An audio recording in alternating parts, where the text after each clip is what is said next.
నేపాల్లో ఘోర ప్రమాదం చోటు చేసుకుంది. కొండ చర్యలు విరిగిపడటంతో 2 బస్సులు త్రిశూలి నదిలో పడిపోయాయి. ఇక 2 బస్సుల్లో కలిపి 63 మంది ప్రయాణికులు ఉండగా అందులో 3 బయటపడగా మిగతా 60 మంది నీటిలో గల్లంతయ్యారని అధికారులు చెబుతున్నారు. ఇక ఈ తెల్లవారుజామున 3:30 ప్రాంతంలో ఈ ఘోరం చోటు చేసుకుందని తెలిపారు.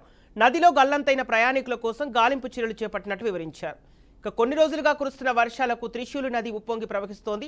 త్రిశూలి నదికి 2 వైపులా కొండలు ఉండగా ఓ కొండను ఆనుకొని నారాయణ్ ఘాట్ మగ్లింగ్ రోడ్ ఉంటుంది. శుక్రవారం తెల్లవారుజామున బస్సులు ఈ రోడ్డుపై వెళ్తుండగా కొండ చర్యలు వెలుగుపడ్డాయి.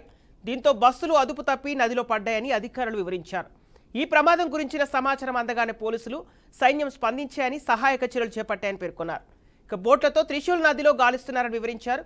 అయితే వరద ఎక్కువగా ఉండటంతో గాలింపు కష్టంగా మారిందని తెలిపారు. కాగా కొండ చర్యల కారణంగా నారాయణ్ ఘాట్ మగ్లింగ్ రోడ్ ప్రస్తుతం బ్లాక్ అయిందని స్థానిక ఎస్పీ భవేష్ రిమాల్ వివరించారు.